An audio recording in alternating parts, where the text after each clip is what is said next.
Une fois par année, souvent autour d'octobre, je suis épris de nostalgie. Peut-être que c'est à cause de la météo qui oscille entre la tendresse d'un rayon de soleil, et la fourberie d'un courant d'air mal placé. Surtout quand je me balade en kilt, ça me caresse les parties alors que j'ai rien demandé.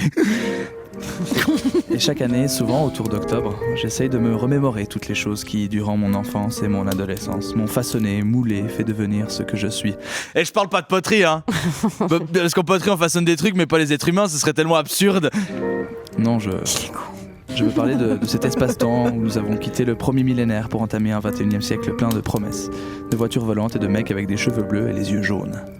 Let's go back to les années 2000! Là où on va, on n'a pas besoin de route. Je vous parle d'un temps que les moins de 20 ans ne peuvent pas connaître. Nokia en ce temps-là, Denatel était le roi. Alors je sais que j'ai déjà fait une chronique sur laquelle je disais à quel point j'étais nostalgique, mais je l'ai réécouté il y a pas longtemps et je me suis dit, Johan, on est sur Couleur 3, qui est une chaîne plutôt musicale, ce serait cool de donner la parole à la chanson. On va parler musique des années 2000. Autour de cette table, on est un peu tous des enfants des années 2000, sauf Valérie qui a fêté récemment ses 14 ans. Non, j'ai beaucoup de souvenirs autour de cette période où le piercing à l'arcade régnait sans vergogne sur le royaume du style. Je me souviens que les années 2000, c'était l'émancipation de créatures en synthèse qui chantaient. Je me souviens plus particulièrement de Crazy Frog. Oui. Crazy Frog est une reprise de la bande originale du Flic de Beverly Hills avec Eddie Murphy qui a dû super bien le prendre. Et on me compare à une grenouille bleue qui a une petite quéquette, les gars, c'est pas possible ou quoi? Ouais, j'aime tellement cette chanson. J'aimais tellement cette chanson que je l'avais en sonnerie de téléphone. Je trouve qu'elle fonctionne tellement pour tout plein de situations. Par exemple, dans un ascenseur.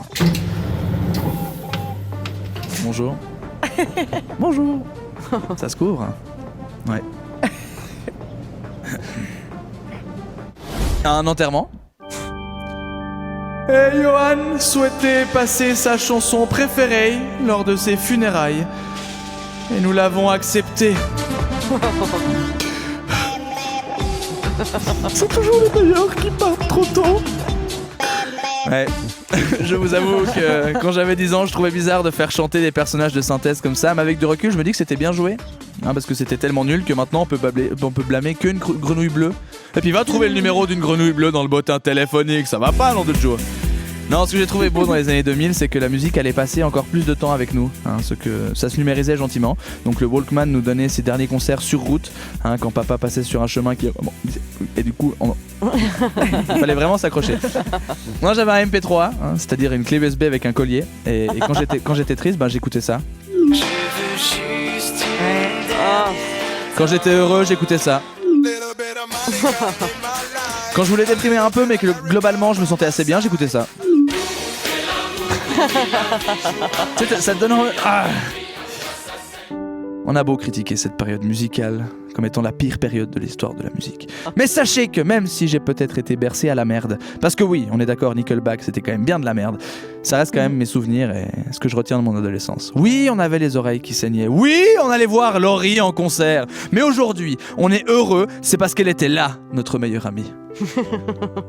N'ayez pas honte de vos goûts musicaux et assumez toutes vos chansons préférées. Car c'est ainsi que nous... Pardon, excusez-moi. 33 disques qui sonnent. Réponds.